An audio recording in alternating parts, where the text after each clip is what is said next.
Hey there, welcome back to Story Slices, where we slice through the best Reddit tales just for you. Let's dive right into the first story. The first one is the Tittle story, and it starts like this. It was supposed to be the perfect summer evening. I had spent weeks planning an elaborate garden party at my estate to celebrate my 10th wedding anniversary with my wife, Sarah. We had invited about 50 of our closest friends and family members for an elegant soiree under the stars. I should probably introduce myself. My name is James, and I'm a 42-year-old software executive. My wife Sarah and I purchased our dream home about 2 years ago, a sprawling 5-acre estate on the outskirts of town. It's a beautiful property with manicured gardens, a pool, and even a small vineyard. We fell in love with it instantly and knew it would be perfect for entertaining. The estate is located just outside the boundaries of the local homeowners association, Sunnyside Estates. When we were house hunting, we had specifically looked for properties that weren't part of any homeowner association. I had heard too many horror stories about overzealous homeowner association boards micromanaging every aspect of homeowners' lives. No thank you. I wanted the freedom to do what I wanted with my own property without having to get approval for every little thing.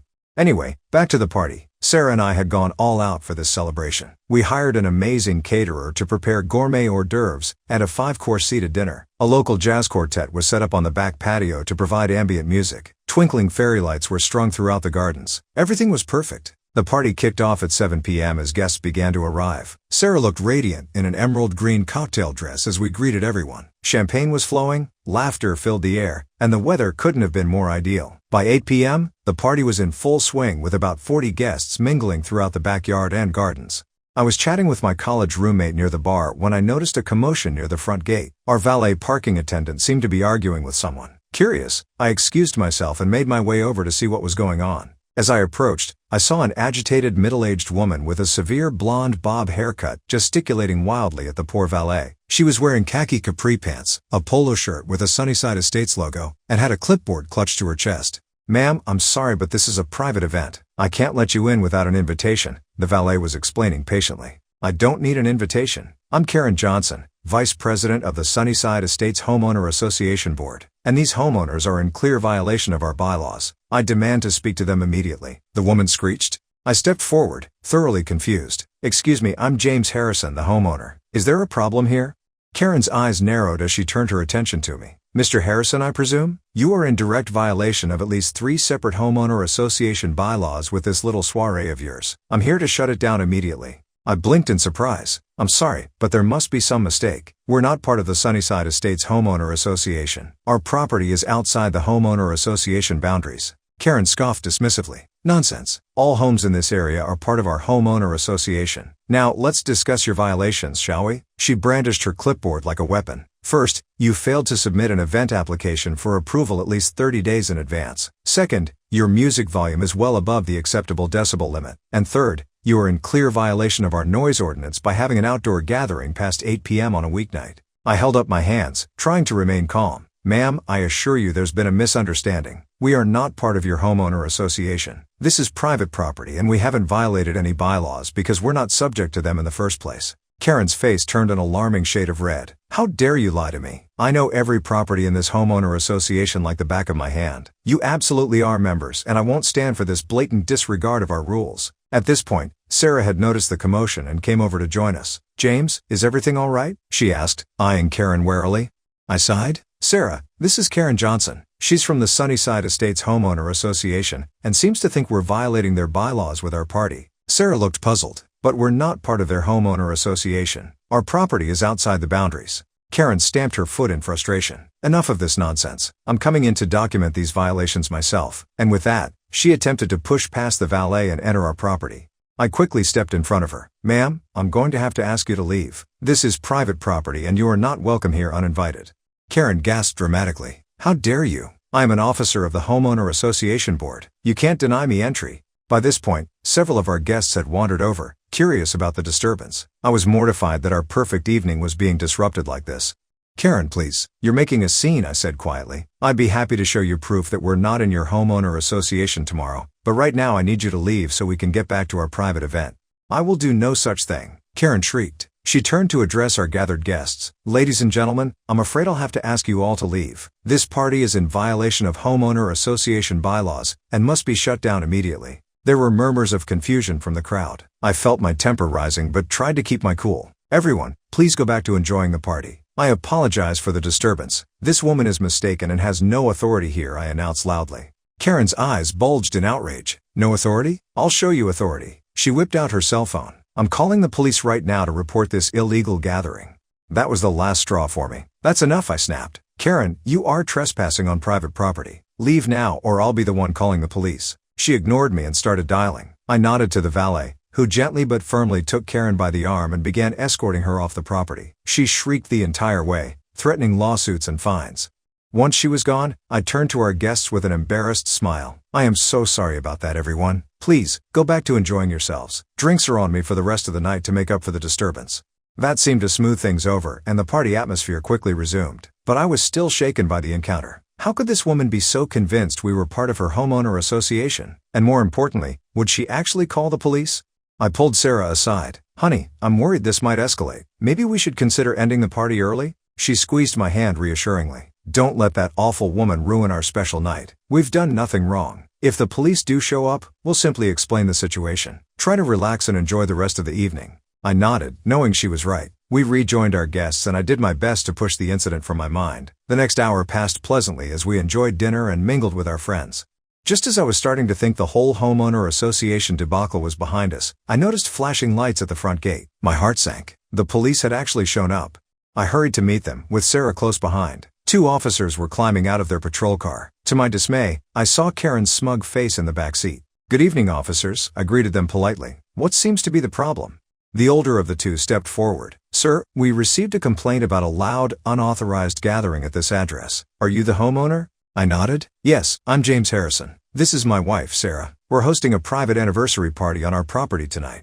The officer glanced at his notepad. Mr. Harrison, we were informed by the local homeowner association that this event is in violation of their bylaws. They've asked us to shut it down. I took a deep breath, trying to remain calm. Officers, there's been a misunderstanding. Our property is not part of the Sunnyside Estates Homeowner Association. We are outside their boundaries and not subject to their rules.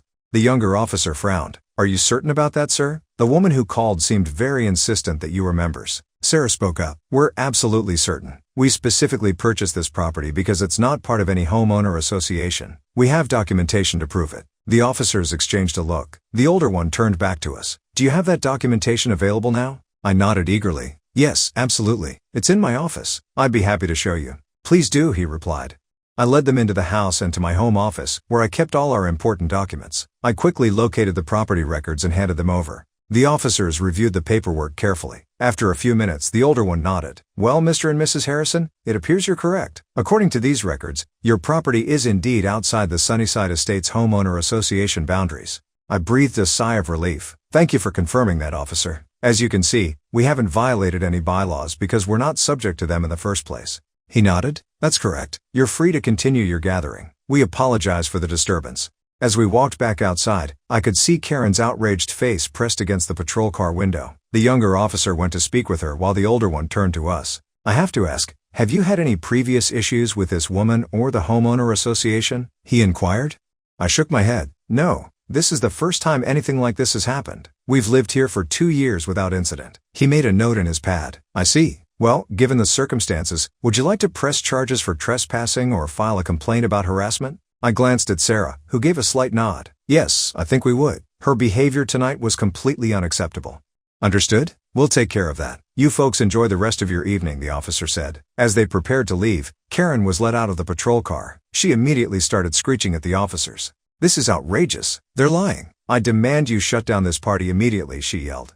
The older officer held up a hand. Ma'am, we've confirmed that this property is not part of your homeowner association. You had no authority to try to shut down their gathering. Now, the homeowners have decided to press charges for trespassing and harassment. Please come with us. Karen's face went pale. What? No. You can't do this to me. I'm the vice president of the homeowner association board. Which gives you no jurisdiction here, the officer replied firmly. Let's go. As they led a protesting Karen back to the patrol car, I couldn't help but feel a sense of vindication. Sarah squeezed my hand, and we shared a relieved smile. Well, that was certainly an unexpected bit of excitement, she laughed. I shook my head ruefully. No kidding. I'm just glad it's over. Shall we rejoin our guests? We headed back to the party, where our friends were eagerly awaiting an update. I gave them a quick rundown of what had happened, to much laughter and shocked reactions. I can't believe she actually called the cops, my friend Mike exclaimed. What a nutjob. Some people just can't stand to see others enjoying themselves, Sarah's sister Jen added, rolling her eyes. I raised my glass. Well, let's not let one unhinged homeowner association executive ruin our evening. A toast to good friends, lasting love, and the freedom to party on our own damn property. Everyone cheered and clinked glasses. The rest of the night passed joyfully, with plenty of dancing, drinks, and laughter. As the last guests departed around 1 a.m., Sarah and I stood arm in arm on the back patio, admiring the twinkling lights in the garden. Despite that earlier drama, I'd say this was a pretty perfect anniversary celebration, Sarah said, leaning her head on my shoulder. I kissed the top of her head. Agreed, though I have a feeling our homeowner association troubles may not be entirely over. How right I was. The next morning, I awoke to find several voicemails on my phone from irate Sunnyside Estates residents. Word had spread quickly about Karen's escapades the night before. Many were calling to apologize for her behavior and assure us that the homeowner association board did not condone her actions. One call in particular stood out. It was from a man named David, who introduced himself as the president of the Sunnyside Estates Homeowner Association. Mr. Harrison, I cannot apologize enough for Karen Johnson's inexcusable behavior last night, his message said. I can assure you that she was acting completely outside her authority and against the wishes of the board. We would very much appreciate the opportunity to meet with you in person to discuss this incident further. Please call me back at your earliest convenience.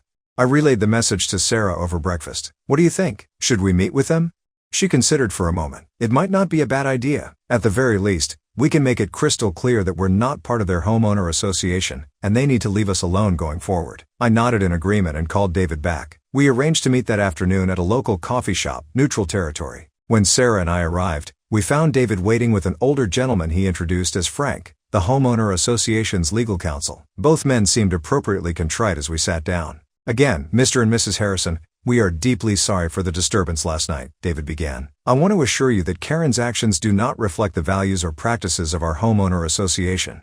Frank nodded gravely. Indeed, we've already begun proceedings to remove Karen from her position on the board. Her behavior was not only inappropriate but potentially opened us up to legal liability. I leaned forward. I appreciate your apologies, gentlemen, but I have to ask, how could something like this happen in the first place? Surely your board members should know which properties are actually part of the homeowner association. David and Frank exchanged uncomfortable glances. Well, you see, David began hesitantly, Karen was actually a relatively new addition to our board. She was only elected 3 months ago after launching an aggressive campaign promising to crack down on rule breakers. Frank jumped in. In her overzealous attempts to enforce the bylaws, it seems she failed to actually familiarize herself with the homeowner association boundaries. We're still trying to determine if she's done this to any other non-homeowner association residences in the area. I raised an eyebrow. I see. Well, I certainly hope you'll be more careful in vetting your board members going forward. This could have ended much worse than it did. Absolutely, David agreed fervently. We're implementing new training procedures for all board members to prevent anything like this from happening again. Sarah spoke up. That's all well and good, but it doesn't change the fact that our private event was disrupted and we were harassed in our own home, not to mention the emotional distress and embarrassment we suffered. Frank nodded solemnly. You're absolutely right, Mrs. Harrison. That's actually something else we wanted to discuss today. We'd like to offer you compensation for your troubles. My eyes widened in surprise. Compensation? Yes, Frank continued. We're prepared to offer you a settlement of $10,000 in exchange for not pursuing any legal action against the homeowner association over this incident. We'd also ask that you sign a non-disclosure agreement about the terms of the settlement. Sarah and I exchanged glances. It was a generous offer, more than we'd expected. We'll need to think about it, I said carefully, and I'd want our lawyer to review any paperwork before we agreed to anything. Of course, David said quickly. Take all the time you need. We just want to make this right. As we left the coffee shop, Sarah turned to me with a sly smile. You know, if we accept their offer, we could use that money to throw an even bigger party next year. Really stick it to Karen. I laughed. I like the way you think, honey, though somehow I doubt we'll be seeing much of Karen in the future. Sarah's prediction about Karen proved accurate. Over the next few weeks, we heard through the grapevine that she had been not only removed from the homeowner association board, but had actually put her house up for sale. Apparently, the embarrassment of the incident coupled with the anger of her neighbors had made living in Sunnyside Estates untenable for her. After careful consideration and consultation with our lawyer, we decided to accept the homeowner association's settlement offer. The money wasn't life-changing, but it would cover the costs of our interrupted anniversary party and then some. More importantly, the homeowner association agreed to add language to their bylaws, explicitly stating that our property was not under their jurisdiction. They also committed to providing maps clearly showing homeowner association boundaries to all current and future board members. Life settled back into its normal rhythm after that. We used part of the settlement money to install a more robust security system, including cameras at our front gate, just in case any other overzealous homeowner association members got any ideas. As for our anniversary celebration, Sarah and I decided to take a romantic second honeymoon to Italy with some of the settlement money. It wasn't the garden party we'd originally planned, but sipping wine in Tuscany while laughing about our run-in with the homeowner association seemed like a pretty good alternative. In the end, I suppose we should almost be grateful to Karen. Her ridiculous actions had not only given us a story we'd be telling for years to come, but had also resulted in a nice payout and a dream vacation. Still, as we sat on our patio enjoying a quiet evening at home after returning from Italy, I couldn't help but raise a glass to the peace and quiet of our homeowner association-free existence. To freedom from clipboard-wielding tyrants, I toasted. Sarah clinked her glass against mine with a grin. And to knowing your property boundaries? We laughed and settled in to watch the sunset, secure in the knowledge that our little slice of paradise was ours alone to enjoy, no homeowner association approval required. Update. It's been about 6 months since the infamous homeowner association incident at our anniversary party. Sarah and I thought the whole ordeal was behind us, but it turns out the saga wasn't quite over yet. Last week, I got a call from David, the president of the Sunnyside Estates Homeowner Association. He sounded stressed. "James, I hate to bother you, but we've got a situation here that I think you should know about," he said. I felt a knot form in my stomach. "What's going on, David?" He sighed heavily. "It's Karen. She's filed a lawsuit against the homeowner association, claiming wrongful termination and defamation. And she's named you and Sarah as co-defendants." I nearly dropped the phone. "What? How can she possibly sue us? We're not even part of the homeowner association." I know, David said. "Our lawyer says her case is weak, but I wanted to give you a heads up. You'll probably be served with papers in the next few days." I thanked him for the warning and immediately called our attorney, Michael. He agreed to review the lawsuit as soon as we received it. Sure enough, 2 days later, a process server showed up at our door with a thick envelope of legal documents. Sarah and I spent that evening poring over the lawsuit, our anger growing with each page. Karen's claims were ridiculous. She alleged that we had conspired with the homeowner association board to humiliate her and destroy her reputation. She was seeking $500,000 in damages for emotional distress, lost wages, and damage to her standing in the community. The next morning, we met with Michael to discuss our options. He reassured us that Karen's case was flimsy at best. "Her claims against you two are especially weak," Michael explained. "You're private citizens who don't have any connection to her employment. Plus, we have police records showing that she was the one who trespassed on your property and disrupted your event." "So what should we do?" Sarah asked. Michael leaned back in his chair. "We have 2 options. We can file a motion to dismiss, which would likely succeed but might take some time. Or, we can go on the offensive and file a countersuit for harassment and infliction of emotional distress." I exchanged a look with Sarah. We were both tired of this whole situation, but also angry that Karen was trying to drag us back into her drama. "Let's do the countersuit," I said firmly. "I want to send a clear message that we won't be intimidated."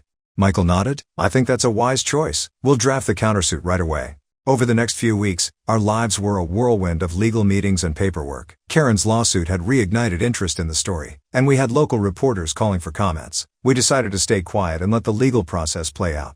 About a month after we filed our countersuit, we got an unexpected visitor. I was working in the garden when I saw a car pull up to our gate. To my surprise, it was Frank, the homeowner association's lawyer. "James, do you have a few minutes to talk?" he called out as he got out of his car. I let him in, curious about what could be so important that he'd show up unannounced. We sat down on the patio, and Frank got straight to the point. "We've been in settlement talks with Karen's attorney," he said. "She's willing to drop the lawsuit against the homeowner association if we reinstate her on the board and pay her a small settlement. But she's insisting that her case against you and Sarah continue." I felt my blood pressure rising. Absolutely not. We didn't do anything wrong, and we're not going to let her off the hook just so she can keep coming after us. Frank held up his hands. "I completely understand. To be honest, the homeowner association board isn't thrilled about the idea of bringing her back either. But we wanted to run it by you before we refused." I appreciated their consideration but was firm in my response. "Tell Karen and her lawyer that we're not interested in any deal that doesn't include dropping the charges against us. In fact, we'll only consider settling if she issues a public apology and agrees never to hold any homeowner association position again." Frank nodded, looking relieved. "That's what I was hoping you'd say. We'll take that back to the settlement talks." After he left, I filled Sarah in on the conversation. She fully agreed with my stance. "Good for you," she said, squeezing my hand. "We can't let her bully us or anyone else ever again." 2 days later, Michael called with an update. Karen's lawyer had reached out, asking if we'd be willing to meet for settlement talks. We agreed, on the condition that Karen herself be present. The meeting was set for the following week at Michael's office. Sarah and I arrived early, feeling a mix of anxiety and determination. When Karen walked in with her lawyer, she looked much less confident than she had the night she crashed our party.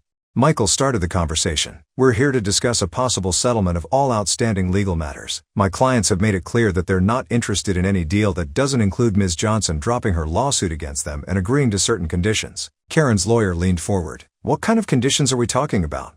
I spoke up. "First, Karen needs to issue a public apology for her actions the night of our party, and for filing this frivolous lawsuit. Second, she agrees never to hold a position on any homeowner association board again. And third, she signs an agreement stating she'll have no further contact with us." Karen's face flushed with anger, but her lawyer put a hand on her arm before she could speak. They whispered back and forth for a few minutes before the lawyer turned back to us. "My client is willing to drop the lawsuit and issue an apology," he said, "but she feels the ban on homeowner association participation is too harsh." I shook my head. "It's non-negotiable. Your client has shown she can't be trusted with that kind of authority." More whispered conversation followed. Finally, Karen herself spoke up, her voice tight with suppressed emotion. "Fine," she snapped. "I'll agree to your terms. I just want this over with." The lawyers spent the next hour hammering out the details of the agreement. By the end of the meeting, we had a deal. Karen would drop her lawsuit against us and the homeowner association, issue a public apology, and agree to our other conditions. In return, we would drop our countersuit and the homeowner association would pay her a small settlement, much less than what she'd originally demanded. As we left the office, I felt a huge weight lift off my shoulders. Sarah must have felt the same, because she let out a long breath and smiled at me. "We did it," she said. "It's really over." The next day, Karen's apology was published in the local paper and on community forums. It was brief and a bit stiff, but it hit all the important points. She admitted to overstepping her authority, trespassing on our property, and filing an unjustified lawsuit. She also confirmed that we were not part of the homeowner association, and apologized for any confusion her actions had caused in the community. In the weeks that followed, life finally got back to normal. We heard through the grapevine that Karen had decided to move out of state for a fresh start. The Sunnyside Estates Homeowner Association instituted new training programs for board members and clearer guidelines about their jurisdiction. As for Sarah and I, we decided to use this experience as motivation to get more involved in our local community on our own terms. We started hosting monthly neighborhood cookouts, open to homeowner association and non-homeowner association residents alike. It was our way of bringing people together and reminding everyone that being a good neighbor is about more than following rules. One evening, as we sat on our patio enjoying the sunset after a particularly successful cookout, Sarah raised her glass in a toast to standing our ground, fighting for what's right, and coming out stronger on the other side, she said. I clinked my glass against hers, feeling grateful for our home, our freedom, and each other. The homeowner association incident had been a headache, but in the end, it had only reinforced what we already knew, that this was our home, our rules, and no clipboard-wielding tyrant could take that away from us. The next one is an entitled people story. I am seriously never dating again. No advice needed, just one event. Throwaway for the usual reasons. So I became official with this guy a couple months ago. He was sweet, kind, funny, gorgeous, the usual stuff. Everything was fine. We'd stay at each other's places, have date nights, general relationship stuff. In short, no red flags. A couple beige ones here and there, but everyone has those. Then came the other night. He's currently having to pick up the slack at his job due to multiple people quitting. We decided to spend the weekend at my place as his roommates can be quite loud, and he needed to concentrate on fixing a system at his job so he can remotely work. Friday is fine. We stay in, and in between his working we do the usual couple stuff. Saturday comes and something has gone wrong and the stress is doubled, so he isn't eating anything I make, which is fine. I simply remind him there are leftovers in the fridge. By 11 p.m. he's still working, so I head to bed. I am then startled awake by him at 2 a.m., shaking me, telling me he's hungry now. Confused, I remind him about the leftovers and turn over to go back to sleep, but he gets grumpy and tells me I need to make him something fresh now. I'm honestly completely confused and so sleepy while he rattles on about coconut shrimp or something. Still half asleep, I just stare at him as I try to work out what the duck is happening. I'm guessing my silence pissed him off as he started having a go at me for not doing my duty as his girlfriend. That woke me up fully, and I told him to get out of my house. His attitude changed then and he was apologizing, but I just repeated myself and eventually he left the room. I followed him, picked up his stuff, put it into a bag and once again told him to get out. He looked like a deer in headlights. He kept trying to say sorry and hug me, and it was only when I threw his car keys into his arms that he realized I was serious and left. This was Sunday morning. It's now Monday night and I still refuse to speak to him. He's tried calling and texting, but I'm honestly just annoyed and dumbfounded. I know I'll have to speak to him at some point, but I don't want to. He's an idiot. When I do speak to him, I'll update. For now I'm going to bed. Update. Holy sweet Jeebus, that's a lot of notifications. Thank you for your overwhelming support. Glad to know I'm not the only one who thinks this is stupid. Also to the ones who said I should have just done it or agreed with the man-child. Thank you, I needed a laugh today. On to the update. He came into my job to talk and explained that his friend saw a video of a woman being woken up to cook for her man, and they decided to test it out on their partners as a loyalty test, so my initial judgment of him being an idiot was correct. He was surprised when I broke up with him, but he was calm and accepting, albeit sad. Either way, that's over with. To answer a few concerns. Nope, no drugs, just bad judgment. No mental health concerns. Yes, he's stressed, but it's surface stress that'll be fine once his work hires some new people, I'm sure. Honestly, not my concern anymore. Someone mentioned unconditional love? The relationship was less than 3 months. Chill out. Seriously though, thank you for even taking the time to read my sleepy ramblings. I'm gonna buy myself a nice bottle of wine once I've finished work, as a thank you to myself for not settling. Until next time, the next one is an entitled people story. My 27F, wife, 30F, and I recently closed on our dream house and it has the family torn. Years ago my grandparents owned the family home, but when they died unexpectedly with a lot of medical debt and expenses, our family had to sell their house. It was heartbreaking and sad, and I decided as a small child that one day I would buy the house back. I shared those dreams with my sister. I met my wife when I was 18 and she was 21. Her parents owned a small rental that they allowed her to live in rent-free, just paying for the expenses. She invited me to live with her a year into our relationship, and we got married a year after that. I told her about my dreams of owning my grandparents' house, and she fully supported me. We began putting large amounts of money back for a down payment, in the hopes that the house wouldn't go on the market before we could afford it. Because we didn't pay rent and both had good jobs for our ages, and the economy we lived in, we were able to put back a very, very large sum of money. My in-laws also offered us a sum of $75,000 for the down payment, and in total we put back about $185,000. About 20 years after my grandparents passed away, their house finally went back on the market at a massive price. The house itself is huge, with 6 bedrooms, a large lakefront estate, and several features including a pool and small guest house. We knew that this house would have a huge price tag, and we skimped and budgeted for 9 years to afford my dream house. My sister was also house shopping at this time, but with a much smaller budget. Her and her husband have children, student debt, and rented for the past several years, and were not able to put back money in the same way my wife and I were. When our grandparents' house went on the market, I sent the link to my sister, and said that we were finally getting our grandparents' home back in the family. She was very excited and said as much, and that was that. My wife and I moved forward, visiting with the owners and real estate agents, having it inspected, and made an offer. They accepted, and we were absolutely over the moon. Throughout this whole process, my sister kept saying how excited she was to have the house back in the family, and how nice it will be for her children to know this house and grow up in it like her. And I did. Our grandparents' house was the location of every birthday, holiday, gathering, and reunion. And my wife and I planned on making it that way again. Which was why what my sister said didn't raise any red flags. Weird that she'd phrase it that way, but not concerning.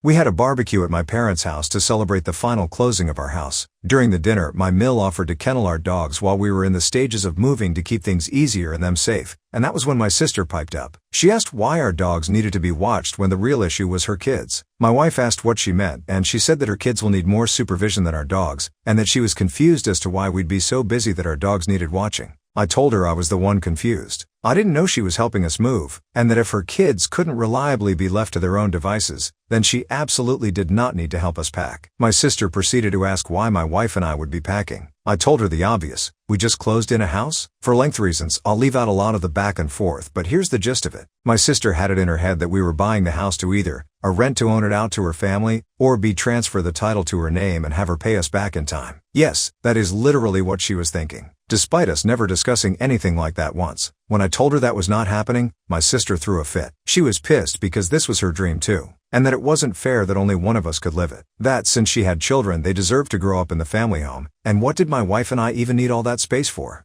My wife told her that it isn't the family home anymore. It wasn't left in a will. We purchased it, and now it is our home, and we decide what we will do with it. My sister told my wife to shut up and that she had no say in this family discussion. I informed my sister that if she spoke to my wife that way again, we would not be having any kind of contact with her anymore. That she doesn't get to assume we're giving her a house and then throw a hissy fit when she's put in her place. And we left. My in-laws spoke to us on the matter a few times, but all told us we were in the right and that my sister was very out of line. I assumed everyone would agree, but if they did, I wouldn't be on this thread. I got texts and voicemails from my parents saying that we were out of line, threatening my sister. Val told me they were disappointed in me for taking my sister's dream from her, and that I don't have kids, so I can't understand her, Want to provide them with a good home and childhood like she had. That it's only fair we set up a way to give her the house and that we could afford to find something else. Even my more distant relatives have said that it was cruel of us to take that from her.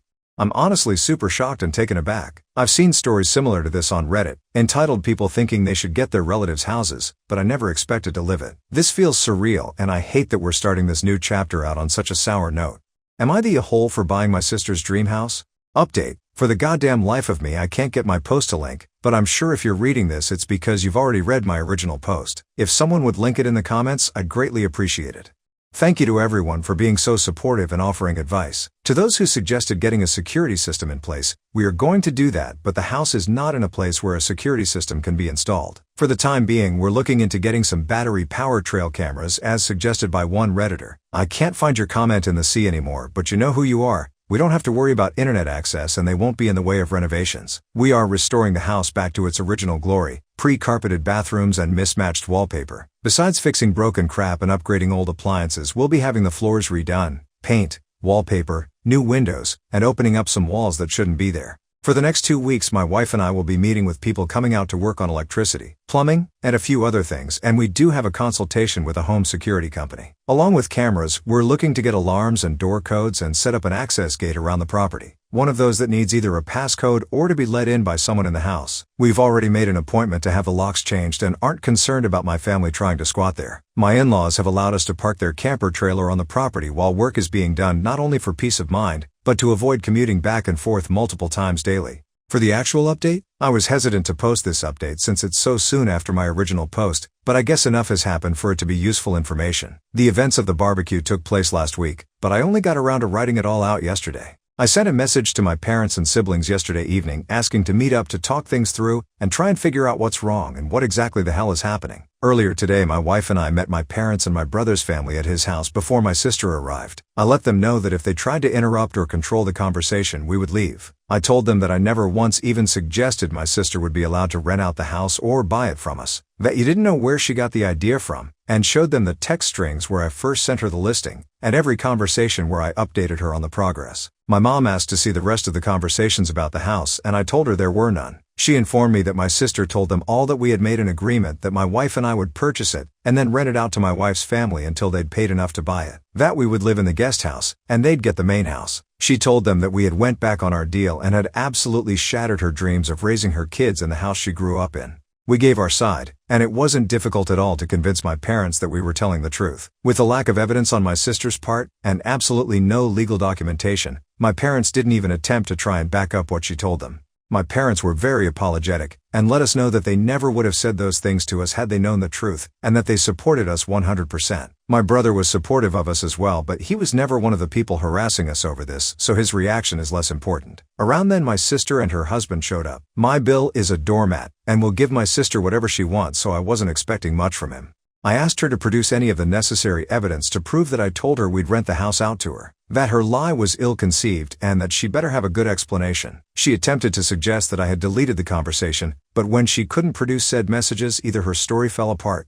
She started crying, saying it wasn't fair that we got everything handed to us, and that we didn't need a house this big and that we were rubbing our wealth in her face. So, to my understanding, she thought she could trick everyone into bullying us into renting our house out to her, I guess? Like some kind of ducked-in-the-head Scooby-Doo villain? Instead of using ghosts to scare us away, she's using a fake rental agreement that she didn't even attempt to make look or sound legit. We let her know that she had a lot of apologizing to do before we'd consider having a relationship with her moving forward, and that she wouldn't be welcome in our home for a long time. At the moment, our relationship with my parents is rocky at best, for obvious reasons. They let us know that they're here to support us if we need moving assistance or help with renovations, but it'll take some good hard thinking to decide if we're okay with that. We will not be giving anyone in my family a spare key, but my wife's parents will receive one for emergencies. The house won't be in a state to host guests for a bit, so we're choosing to cross the "can my family be trusted" at our home bridge when we come to it.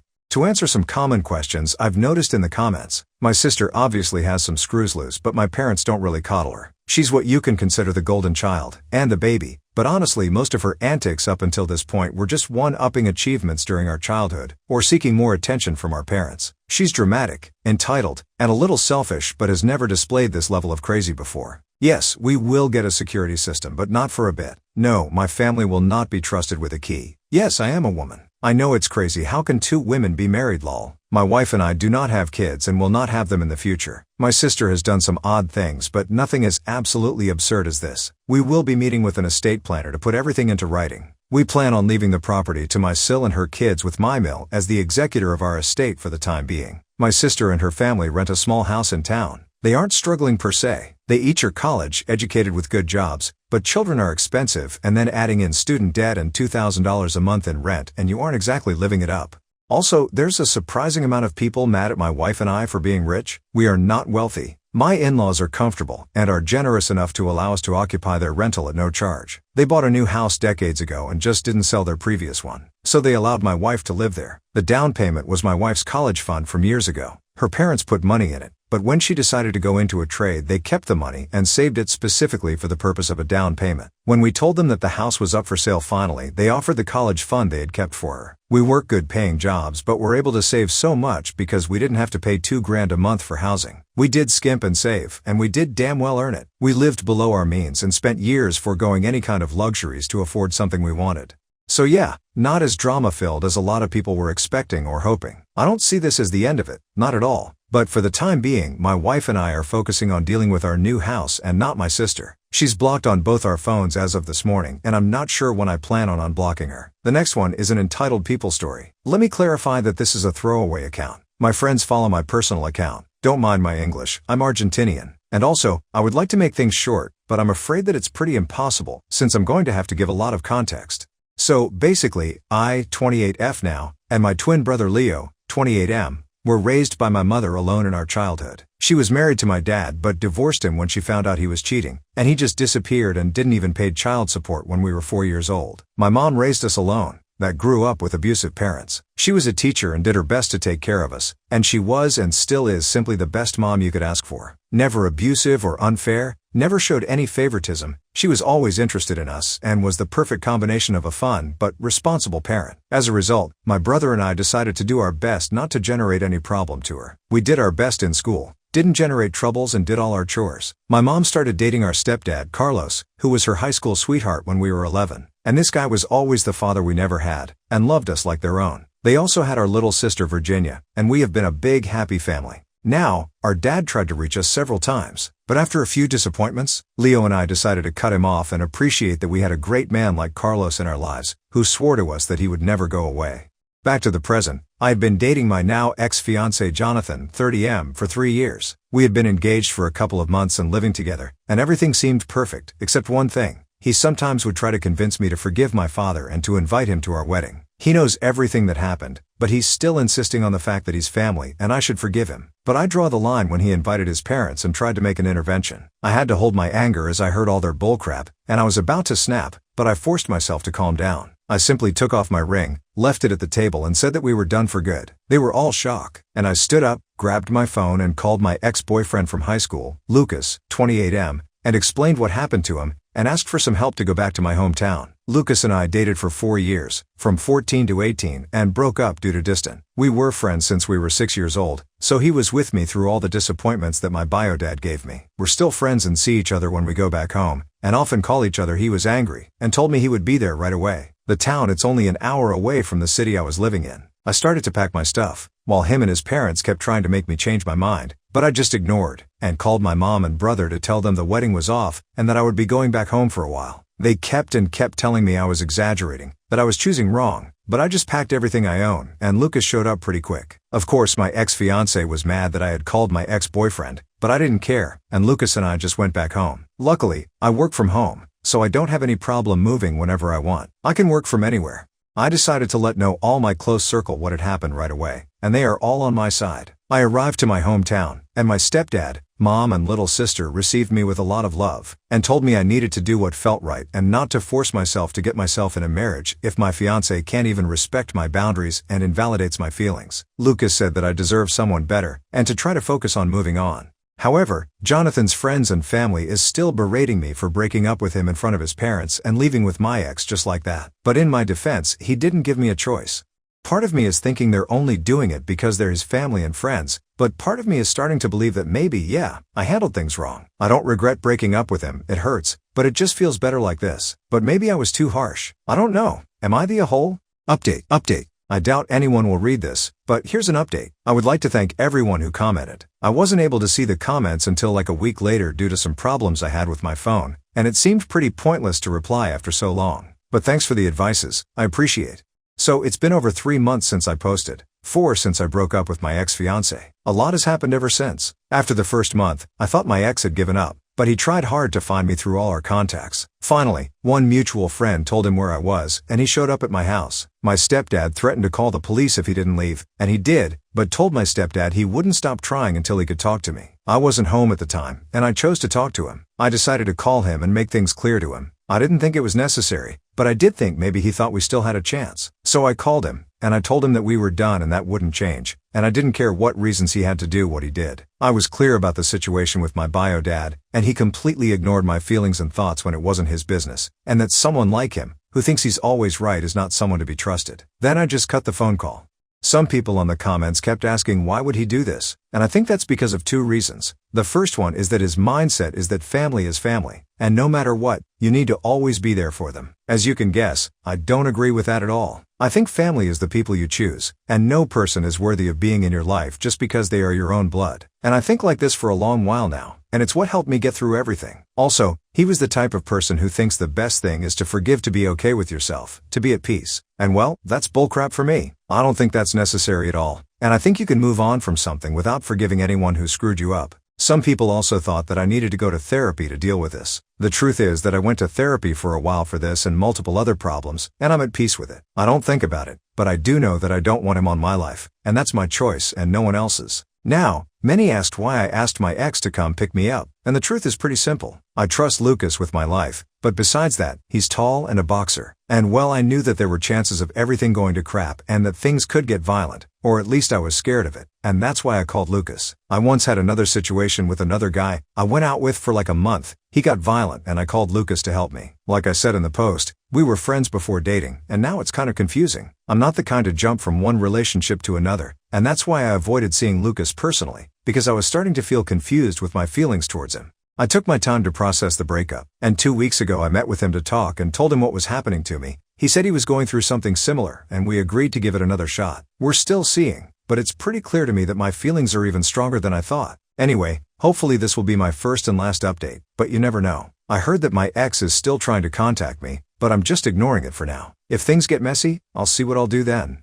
The next one is an entitled people story. I, 20F, started dating my boyfriend, 21M, about 2-ish months ago. We've known each other for 3 years. We weren't initially interested in dating, but it kinda just happened, and things have been really well except for one thing. I found out he's a Trump supporter. Now, before you lecture me in the comments about how I shouldn't let politics get in the way of my relationship, please hear me out. It's just been a couple of things that have really rubbed me the wrong way about him for some reason. For context, I am a Hispanic female immigrant, fled from a country where, if I can put it in simplest terms, went to crap. Who's had nothing but bad experiences with Trump supporters, because almost every single time without fail, they would always say or do something extremely demeaning to myself or my family, talking about how people like us should be deported without even realizing they are referring to us, saying that people like me are a threat to the country, slut-shaming, etc. I consider myself the kind of person who judges a person's character based on what they believe in, and time again, it's been proved to me that these types of people are the type I should stay away from.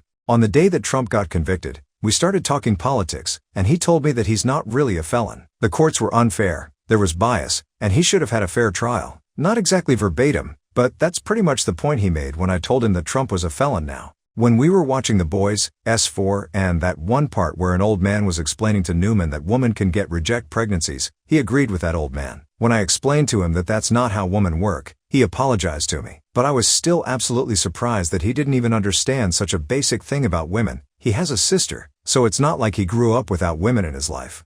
We had a conversation about immigration, and he told me that all immigrants should be immediately deported. I told him that myself and my family are immigrants, and if that meant he wanted US to be deported, to which he said, "But you guys are legal?" I'm talking about the illegal ones. I told him that this type of rhetoric makes me feel unsafe, and the conversation kind of just ended there. When we were having a conversation about the Trump-Epstein relationship, he told me that it was all a conspiracy and that Trump isn't the type of person to do that. I brought up a bunch of examples of Trump being a predator, the pussy grabber stuff, heckling a 10-year-old, the creepy comments about his daughter, The flight logs, making the point that while being guilty by association isn't a thing, the other instances of him being a predator make this seem a lot more plausible. He told me that Trump never did any of that. And in a way, that kind of broke the camel's back for me, because I myself am a victim of sexual assault. And the nasty thought occurred to me that if I ever got assaulted, he probably wouldn't even believe me. That him standing behind someone I consider a rapist means that he condones Trump's actions, and by extension, the actions of the man who assaulted me. I don't know how he, who grew up with women, and has a girlfriend, who he is fully aware of is Hispanic and an immigrant, has LGBTQ+ friends, and states that he loves people, like me and his family, can even stand behind something like that. It makes me wonder if there's a side of him that he hasn't revealed to me yet, because this is a new relationship, and that makes me extremely uncomfortable. I'm asking if I too for telling him that this gives me the ICK, because my own family is telling me that I shouldn't let politics get in the way of my relationship. That Trump wants people to fight each other and that I shouldn't let Trump win. But I really don't know. Can I get some advice? Update. I didn't really expect my last post to blow up, or for people to tell me that this is a justifiable reason for ending a relationship, so thank you for not being judgmental. A lot of people were asking me what country my family came from, so I'll just say it since I don't think that's identifiable information. It's Venezuela. If you don't know what's happening there, then I envy you. Also, shout out to those PPL who thought this was AI generated. I find it kinda sad that this has pretty much become the state of Reddit now. Like, if you think something's AI, just don't engage with it. That's what people who post AI want from you. Don't let them win. Now on to the update. I spent the last couple of days with my dad who was visiting me, and deleting social media and muting a bunch of politics-related stuff, because I've come to realize that regularly listening to people talk about how people like me ruin the country, and how we don't belong here, isn't really good for my mental health, and neither is dating someone who openly admits to supporting that group.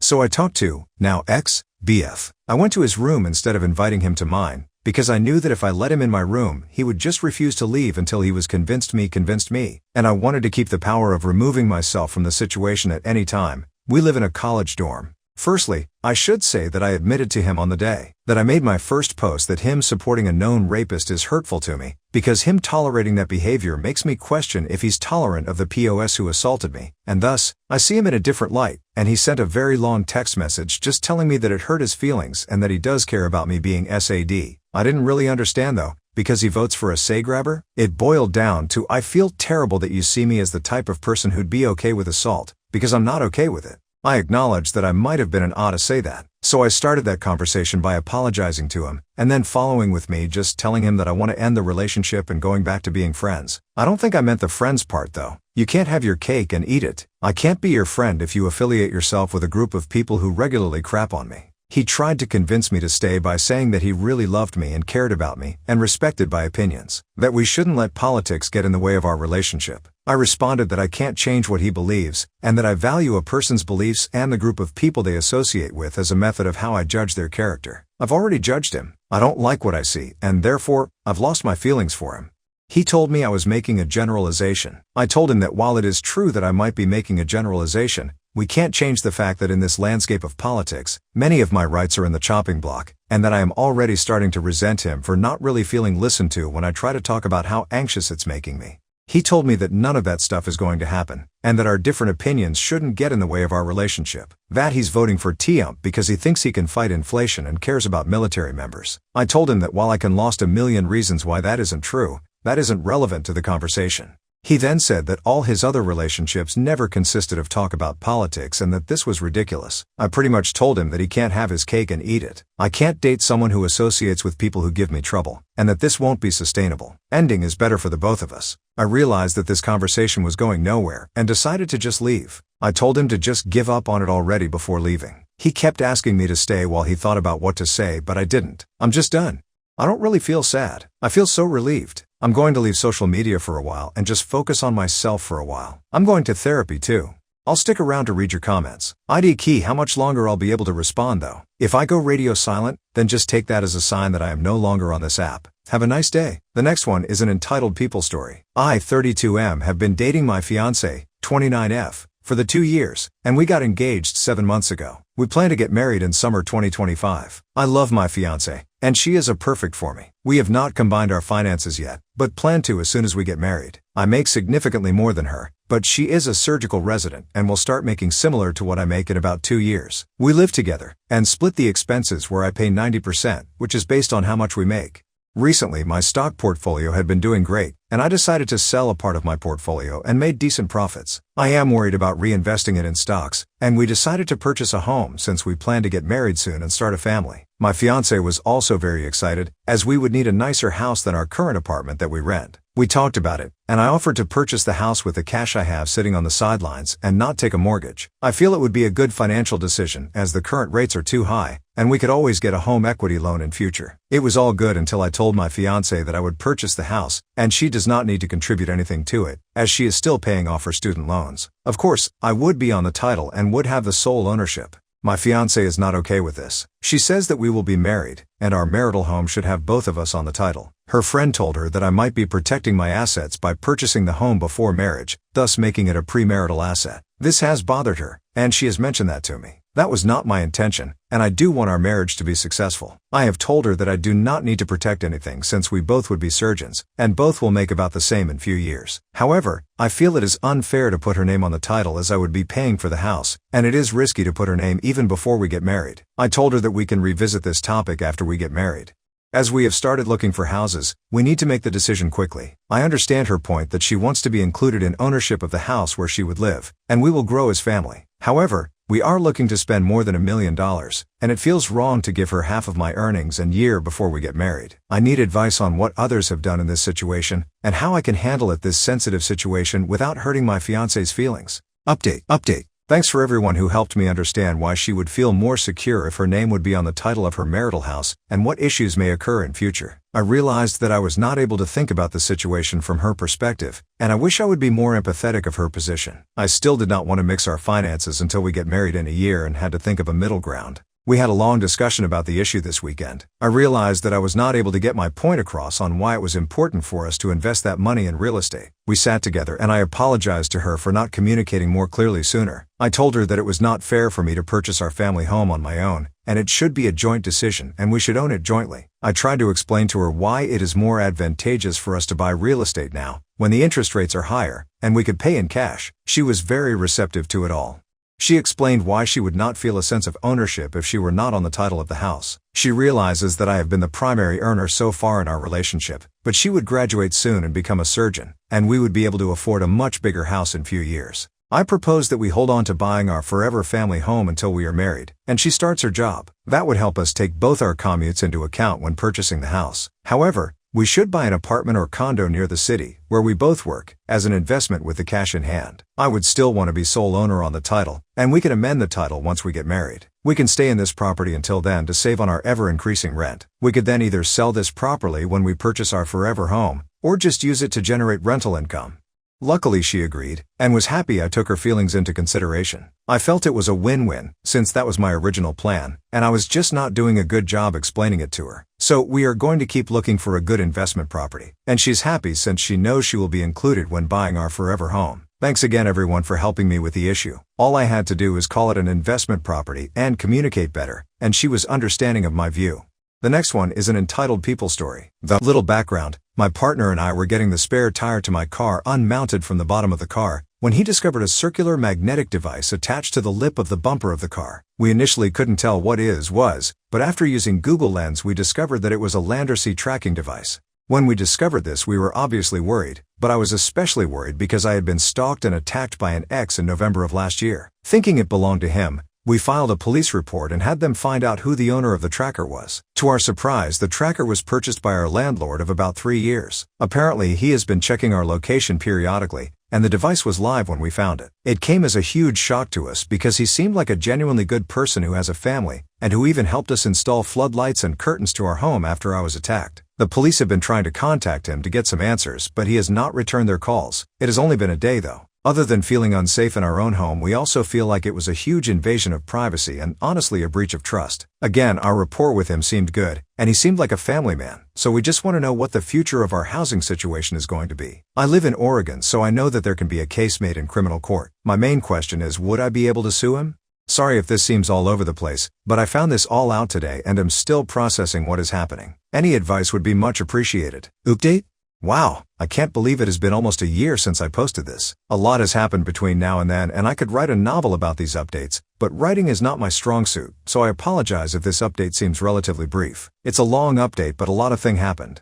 So, as some commenter guessed, it was my ex who attacked/assaulted me in November of 2022, who attached the GPS tracker to my car. My ex, from what I remember, used Reddit a lot, so I had to wait to give these updates. Did I mention that he was an ex that I haven't talked to in over 8 years? Anyway, the way he was caught and his behavior following being caught is absolutely unhinged. I posted this the day after the cops showed me that the GPS tracker was registered under my landlord's name, but it soon became very clear that my ex had used my landlord's identity to try and cover his tracks, and he almost got away with it. He put my landlord's name and address as the information for when you register the land, air, and sea tracker. The cops showed up to my landlord's home and essentially interrogated/questioned him about the situation. Obviously, my landlord had nothing to hide, so he answered their questions, allowed them to search his wallet for any associated credit cards and his phone for any associated numbers. He obviously came up clean, and that's when the real investigating started. The tracker was linked to a track phone that my ex must have been using as a burner phone. It also requires you to make monthly payments via credit card, but he would use a prepaid Visa that had no name/identity associated with it. He probably also paid cash for these prepaid cards. So all of this covering up, and you know what got him? A woman's voice? Thankfully, the police officer investigating the case took every avenue to catch him, which included setting up a mini sting operation. Since the only lead was the track phone, the officer had a female colleague call the phone number to try and bait him. The call went a little something like this. Her, hi, is this so-and-so? Him, yes. Who is this? Her, this is so-and-so from blank bar. We met the other night and you gave me your number. I just wanted to see if you wanted to hang out sometime. Him? Oh yeah, I remember you. We should definitely meet up. And so on. The police believed that the recording of the call itself was enough evidence for probable cause, but they wanted to get him meeting her in person to really solidify the PC. They were texting back and forth for a while, but I think he eventually realized that it was too good to be true, and that the GPS monitor was no longer going anywhere other than the sheriff's office. He must have put 2 and 2 together and stopped, but not all hope was lost. The cop got voice verification from me and one other person that could verify that it was his voice. He was arrested for identity theft and illegally affixing a GPS monitor to my car. Both can be considered a felony since I had a protective order against him.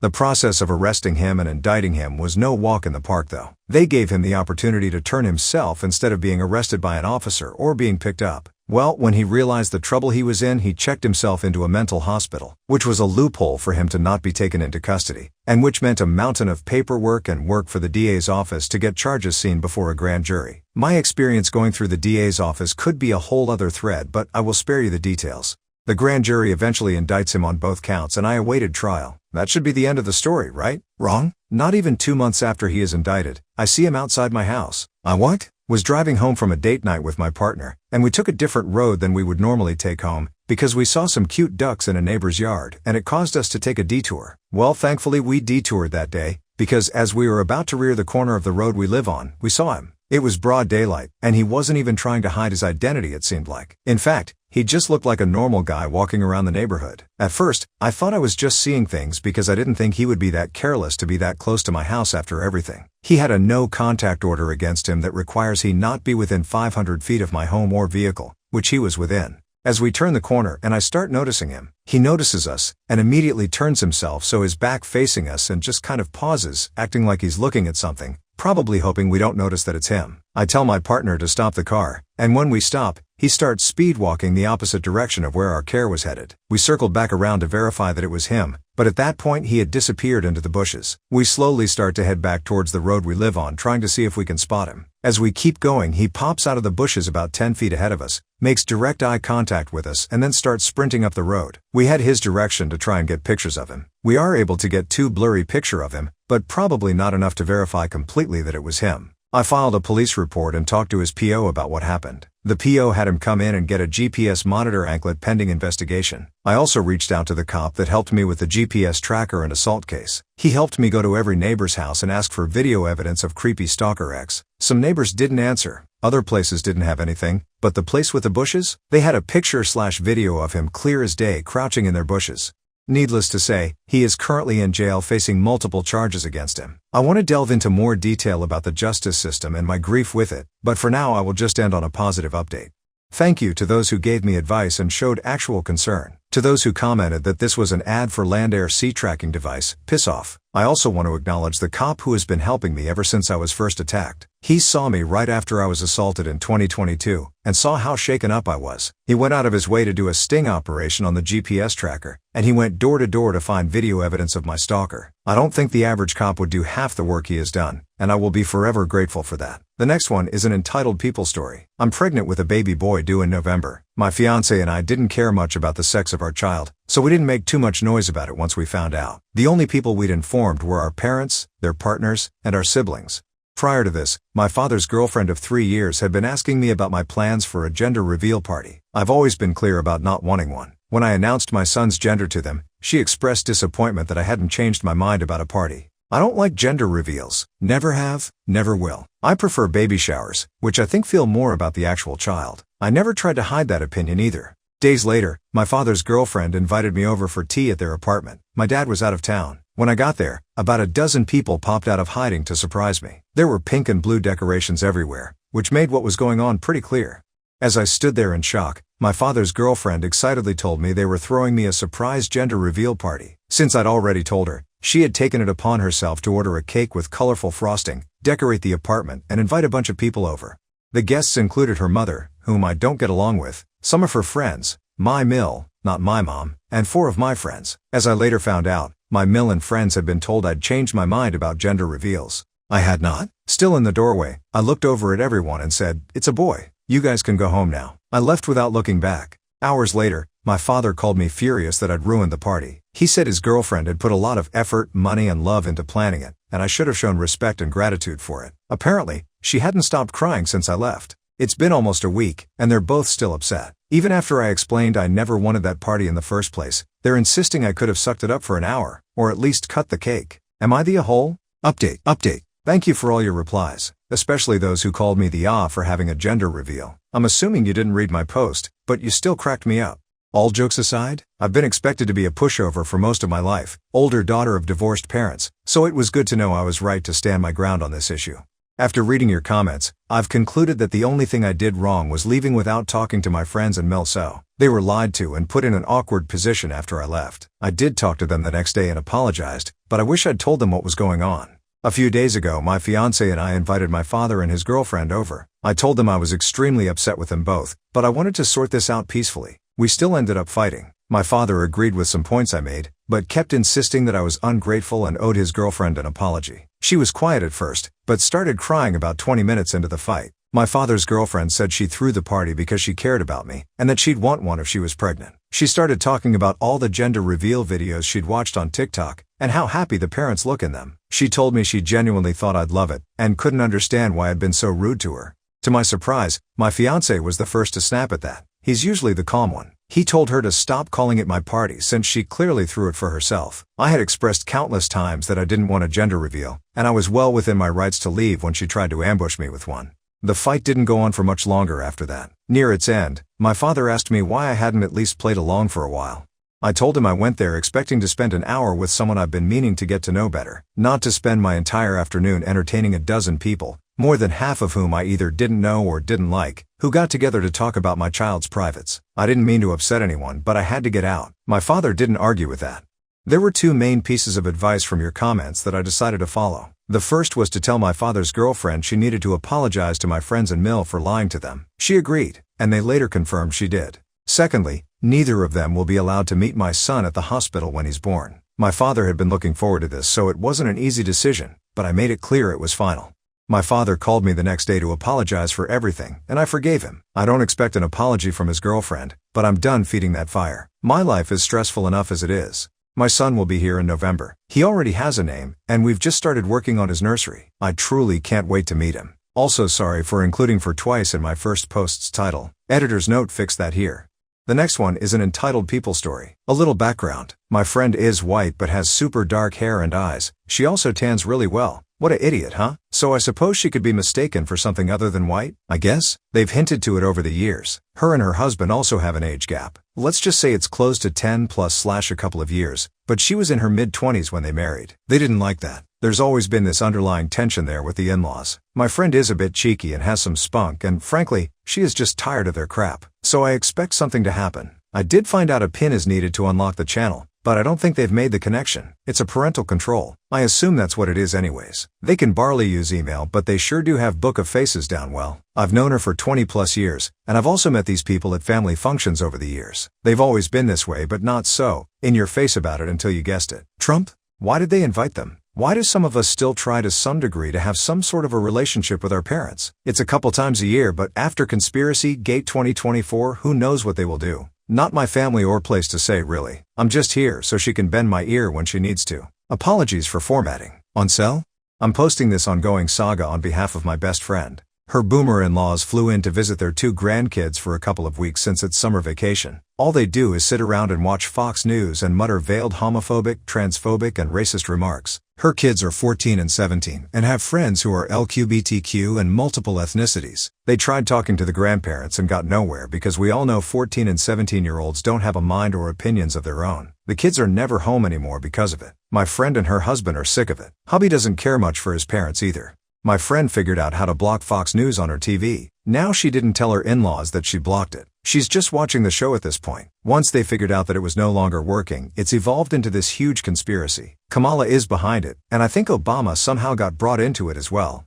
How do these people connect the dots to a station not working to it's a conspiracy? Last update was, they are absolutely going bonkers. She used the word withdrawal. She told them they could get a hotel if they wanted, since it's possible a bigger business may have it working. I'm anxiously awaiting another update tomorrow. She knows I'm posting as long as I don't use personal details. She was okay with it. We're trying to come up with anything else that might make their tiny lead-soaked brains explode. Update. Hey all, sorry for the wait, but some things have happened since I last posted about my friend's Conspiracy Gate 2024 with her in-laws. I will try to not jump around like a kangaroo, as one person put it on my last post, too much. On to the story? I talked with my friend who just told me to send this Reddit post to her son Jim since he's on Reddit. They read over all the comments and got a lot of good laughs, but also sympathized with a lot of your stories. They wanted to tell you all they know they can just kick them to the curb and be done with them, but they don't want to. They still love their annoying boomer asses. Even if the world of Reddit disagrees, you do you when it comes to dealing with your own family. In the meantime, they were watching those other news stations while arguing with pretty much everything they showed. And whoever made a comment about the Weather Channel, nailed it.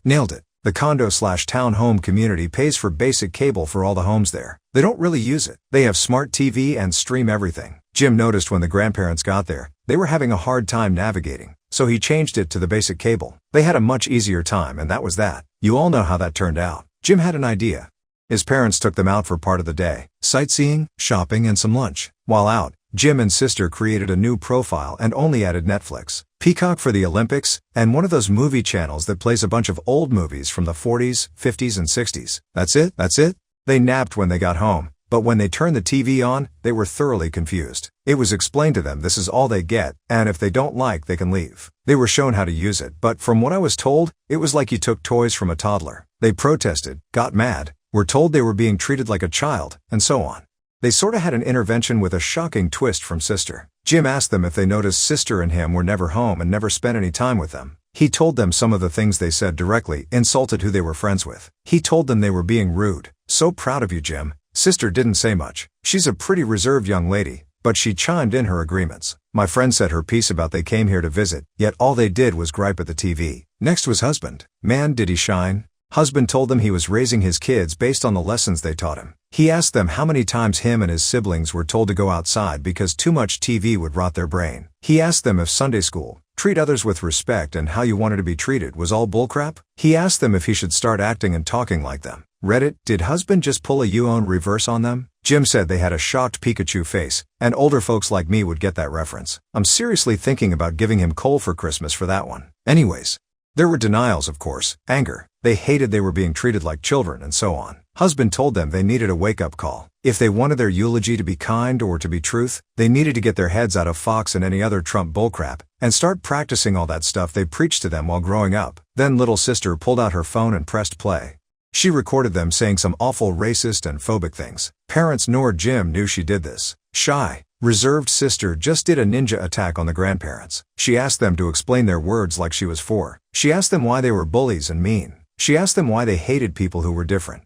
As you can imagine, this didn't sit well. They first tried to deflect by saying it wasn't like that. They were pissed, their privacy was invaded. Friend pointed out this was her home and they were guests. Grandparents issued a sorta kinda apology, and they said they were tired and went back to bed. Where it sits now is, they are watching old movies they grew up with. They are pretty silent and don't say much. Grandma and sister helped make dinner. Jim and Grandpa spent some time with their little patio weg garden, and I believe Jay showed him some funny YouTube videos on his phone. They leave 7:31 to go back home. Wish everyone luck. I'm sorry if this was a bit anticlimactic, and didn't end in some explosive knockdown drag-out fight, but I was amused. No one knows if things will change when they get back home and go golfing with their boomer friends, or the boomer cruise they do once a year. They do, however, know the rules when and if they visit again. They also know their relationship is at a tipping point with their grandkids, and I'm sure other family members as well.